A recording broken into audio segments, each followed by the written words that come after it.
पिछले पार्ट में हमने देखा था कि मास्टर गाओ जो इतना कॉन्फिडेंट थे वो उस केस को देखने के बाद अपने कदम पीछे ले लेते हैं, पर वुफेंग उनकी बात से बिल्कुल भी सहमत नहीं था, जिससे दोनों में बहस स्टार्ट हो जाती है और अब वो दोनों एक दूसरे से शर्त लगा लेते हैं, जहाँ वुफेंग का कहना था कि वो मिस्टर ही को बिल्कुल ठीक कर देंगे और डॉक्टर गाओ का कहना था कि अगर तुमने ऐसा कर लिया तो मैं न्यूज़पेपर में तुमसे माफी मांगूंगा। पर शुआंग वुफेंग को ट्रीट करने नहीं देती है, तो उसे यकीन दिलाने के लिए वुफेंग उसके दादाजी के सारे सिम्टम्स सिर्फ अपनी आईज के थ्रू ऑब्जर्व करके बता देता है, जिससे अब ना चाहते हुए भी उन सभी को वुफेंग को ट्रीटमेंट करने देना पड़ता है। इस एपिसोड की स्टार्टिंग में दिखाते हैं कि वुफेंग को 9 नीडल सोल रिस्टोरेशन परफॉर्मेंस करता देखकर वहाँ मौजूद मिस्टर चाओ काफी ज्यादा शॉक थे। सब उन्हें इतना ज्यादा शौक होता देखकर उन्हीं से सवाल करने लगते हैं कि आखिर वुफेंग ऐसा क्या कर रहा है, जहां वो सभी को बताते हैं कि वुफेंग काफी सालों पुराना एक रामबाण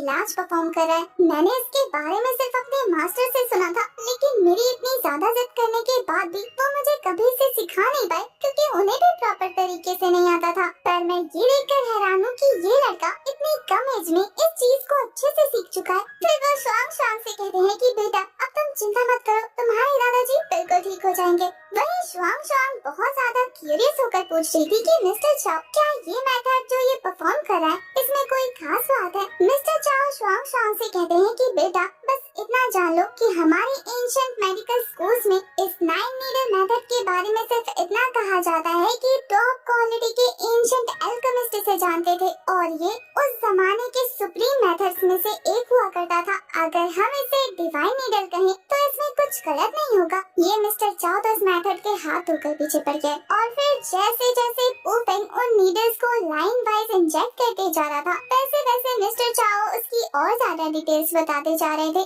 वो कहते हैं कि इस मेथड में जो 9 नीडल्स यूज हो रही हैं, वो 9 नीडल्स हमारी बॉडी के 9 स्टेजेस को दर्शाता है, जिसमें है की को नरिशमेंट करना, हमारे मसल्स को स्ट्रेंथ देना, बोन्स को स्ट्रेंथ देना और इसके साथ ही रुकी हुई वेन्स को ओपन करना। वुफेंग के वो 9 नीडल इंजेक्ट करते ही मिस्टर ही की बॉडी से एक ब्लैक कलर का ऑरा रिलीज होने लगता है, जो कि उनकी बॉडी के उस टॉक्सिन को दर्शा रहा था, जो इतने सालों से उस बीमारी की वजह से उनकी बॉडी में जमा होता जा रहा था। दूसरी तरफ मिस्टर चा बताते हैं कि नीडल्स की वजह से उन प्रेशर पॉइंट्स पर एक प्रेशर रिलीज होता है, जिसकी वजह से धीरे धीरे वो सारी की सारी चीजें रिबॉर्न होने लगती हैं। वहीं दूसरी तरफ वुफेंग अब अपनी स्पिरिचुअल पावर का यूज करके मिस्टर ही को हील करने लगता है। मिस्टर चाओ वुफेंग के सभी स्टेप्स को काफी गौर से ऑब्जर्व कर रहे थे। वहीं दूसरी तरफ ट्रीटमेंट करते हुए हमारे वुफेंग को पता लगता है कि वो ब्लैक एनर्जी धीरे धीरे इंक्रीज होती जा रही है। इतना ही नहीं बल्कि वो तो उसके स्पिरिचुअल पावर को सप्रेस भी कर रही है, जिससे मिस्टर ही की हालत खराब होने लगी थी।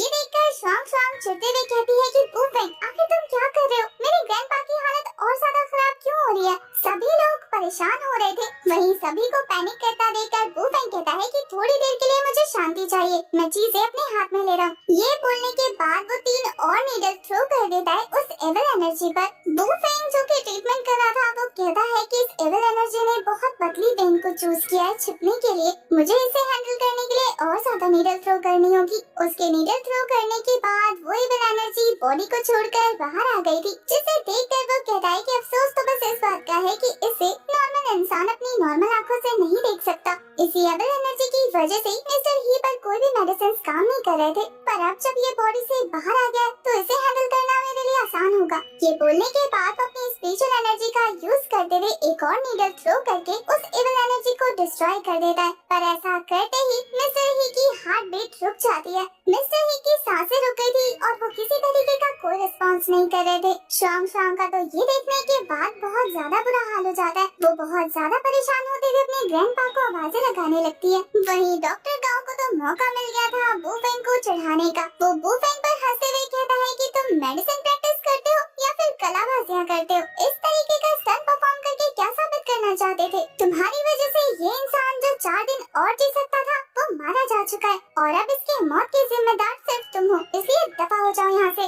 वुफेंग तो काफी ज्यादा कामली उन नीडल्स को वापस अपने बॉक्स में रखते हुए कह रहा था कि मिस्टर ही अब पूरी तरीके से रिकवर हो चुके हैं, मैंने अपना काम कर दिया है। वहीं बुफेंग की बात सुनने के बाद डॉक्टर गाओ काफी बुरी तरीके से चिढ़ते हुए कहते हैं कि कितने दोगले हो तुम जैसा घटिया इंसान मैंने आज तक नहीं देखा। तुम्हारी वजह से इनकी हार्ट बीट चलनी बंद हो गई और तुम अभी भी एक्टिंग करने से बाज नहीं आए। वहीं दूसरी तरफ शुआंग को बुफेंग की वो ट्रीटमेंट सच्ची लग गई थी। वो अपने दादाजी से रो रो कर कहती है कि प्लीज दादाजी हमें मत डराइए, अगर आप ठीक हो गए तो होश में आ जाइए। वहीं दूसरी तरफ बुफेंग डॉक्टर गाओ को रिप्लाई देने के लिए पीछे मुड़कर मुस्कुराते हुए कहता है कि ये जो मशीन है वो थोड़ी देर के लिए पॉज ले रही है और तुम्हें ये अच्छे से पता है कि ये बिल्कुल नॉर्मल है। अभी थोड़ी ही देर में तुम सभी को पता लग जाएगा कि मिस्टर ही पूरी तरीके से ठीक हो गए। ये बोलने के बाद वो एक चुटकी बजाता है। उसकी चुटकी बजाते ही मिस्टर ही, जो कि बिल्कुल रिस्पॉन्स नहीं कर रहे थे, वो थोड़ा थोड़ा परेशान होते हुए अपनी आंखें खोलने लगते हैं। वहीं दूसरी तरफ ये देखने के बाद बुफेंग सोच रहा था कि अब तक मैंने जिस किसी का भी इलाज किया है उसकी बॉडी में से यही ब्लैक कलर की इविल एनर्जी निकली है। मेरी मॉम भी उसी एनर्जी की वजह से इफेक्ट होकर मरने वाली थी। यहाँ तक कि उन तीनों बच्चों का इलाज करते हुए भी मुझे उनकी बॉडी में वो इविल एनर्जी फील हुई थी और अब इसके बाद वो इविल एनर्जी मिस्टर ही की बॉडी से बाहर निकली है। कोई तो है इन सबके पीछे जो कि जानबूझ के उस इविल एनर्जी को स्प्रेड कर रहा है। मुझे एक बार वो इंसान और वो सोर्स मिल जाए जहाँ से ये शुरू हुआ है तो फिर मैं उसे छोड़ने वाला नहीं। ये बोलने के बाद उसका चेहरा बहुत ज्यादा सीरियस हो चुका था। वहीं दूसरी तरफ मिस्टर ही के होश में आने की बात अब तक किसी को पता नहीं चली थी। शुआंग तो अभी भी उन्हें खोने के डर से रोए जा रही थी तो मिस्टर ही उसे आवाज मारते हुए कहते हैं कि शुआंग आखिर तुम रो क्यों रही हो। शुआंग और उसके फादर तो काफी ज्यादा हैरान रह जाते हैं ये देखकर कि उनके फादर अब होश में आ गए। वहीं ये इम्पॉसिबल चीज देखने के बाद तो डॉक्टर गाओ की आंखें फटी की फटी रह जाती है। वहीं दूसरी तरफ मिस्टर ही उठकर बैठने की कोशिश कर रहे थे तो ये देखकर शुआंग कहती है कि ग्रैंडपा आपको उठने की जरूरत नहीं है,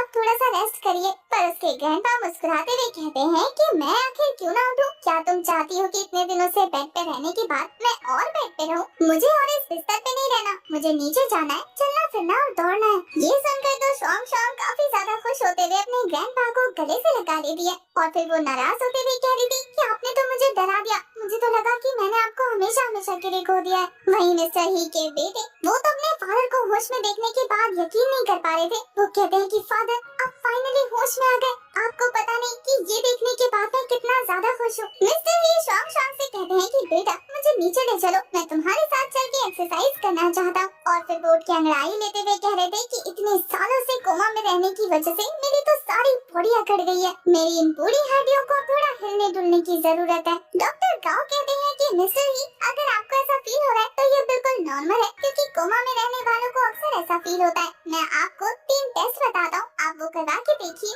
और उसके बाद हम आपका फिर से ट्रीटमेंट स्टार्ट कर देंगे जिसमें बहुत सारी बॉडी एक्सरसाइजेस भी इंक्लूड होंगी।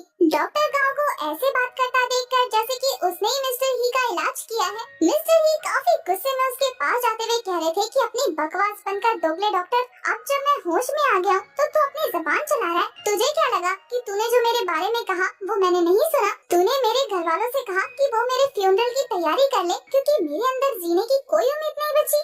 आखिर तेरी हिम्मत कैसे हुई ऐसा कहने की? अगर अब तूने थोड़ी सी भी चूचा की ना तो मैं तुझे इतना पीटूंगा कि तू याद रखेगा। बेचारे डॉक्टर गाओ तो मुंह लटकाकर बस सारी बातें सुनते जा रहे थे। वहीं मिस्टर ही का गुस्सा अभी भी शांत नहीं हुआ था। वो कहते हैं कि एक तो मुझे लंग डिजीज थी, ऊपर तो सबको कह रहा था कि मुझे कोल्ड हुआ है। उन्हें इस तरीके से गुस्से में चिल्लाता देखकर शुआंग मुस्कुरा रही थी क्योंकि उन्हें पता लग जाता है कि उसके ग्रैंडपा अब पूरी तरीके से ठीक है। वहीं ये सब देखने के बाद बुफेंग सोच रहा था कि लगता है कि उस इविल एंटिटी ने मिस्टर ही की बॉडी को पैरालाइज किया था, बल्कि उनके सारे के सारे सेंसेस तो अच्छे से काम कर रहे थे। अब जब मैंने उस इविल एनर्जी को इनकी बॉडी से निकाल दिया है तो वो कोमा से उठ गए। वो इविल एनर्जी हर किसी की बॉडी में एक डिजीज का सहारा लेकर छुप जाता है। चलो मुझे उस इविल एनर्जी के बारे में थोड़ी और नॉलेज मिल गई। वहीं शुआंग अपने दादाजी को मनाते हुए कह रही थी कि डॉक्टर गाओ काफी अच्छे डॉक्टर है, अगर वो आपको टेस्ट कराने को कह रहे तो इसमें कोई गलत बात नहीं है। एटलीस्ट चेक कराने के बाद हमें कंफर्म हो जाएगा कि आप ठीक हो गए हैं और अब खतरे की कोई बात नहीं है। तो अपनी प्यारी पोती के मुंह से इतने प्यारे प्यारे वर्ड सुनने के बाद ग्रैंडपा रेडी हो गए थे। वो कहते हैं कि वैसे तो मैं इस डॉक्टर को छोड़ता नहीं, पर अब जब तुम कह रही हो तो ठीक है, करवा लेते हैं। इसके बाद शुआंग के फादर काफी पोलाइटली बुफेंग से कहते हैं कि डॉक्टर जी आपका बहुत बहुत शुक्रिया जो आपने मेरे फादर को ठीक कर दिया। अब आपको आपके काम के लिए जो चेक मिलना है वो मैं थोड़ी देर में आपको प्रोवाइड करा दूंगा, पर मैं चाहता हूँ कि तब तक आप चाय पानी पीकर वेट कर ले, क्योंकि चेक प्रिपेयर करने में हमें थोड़ा सा टाइम लगने वाला है। बुफेंग तो कहता है कि चाय पानी की कोई जरूरत नहीं, मैं यूं ही वेट कर लूंगा। बुफेंग और मिस्टर चाओ तो वहाँ से निकलकर वेट करने चले जाते हैं। दूसरी तरफ डॉक्टर गाओ के कहे हुए सभी टेस्ट हमारे मिस्टर ही के बड़े बेटे ने करवा लिए थे। थोड़ी देर के बाद रिपोर्ट्स भी आ जाती है और जब डॉक्टर गाओ उन रिपोर्ट्स को चेक कर रहे थे तो वो टेस्ट रिजल्ट देखने के बाद काफी ज्यादा हैरान थे। वहीं दूसरी तरफ शॉन्ग शॉन्ग अपने दादाजी को बता रही थी कि वो कितने दिनों से कोमा में है और कितने सारे डॉक्टर्स उनका इलाज करके गए हैं। और वहीं शॉन्ग शॉन्ग के फादर भी डॉक्टर गाओ से कहते हैं कि माँ ने सारे रिजल्ट्स देख लिए हैं, कोई भी प्रॉब्लम नहीं निकली, सारी चीजें बिल्कुल नॉर्मल है, इनफैक्ट पहले से भी ज्यादा बेहतर है।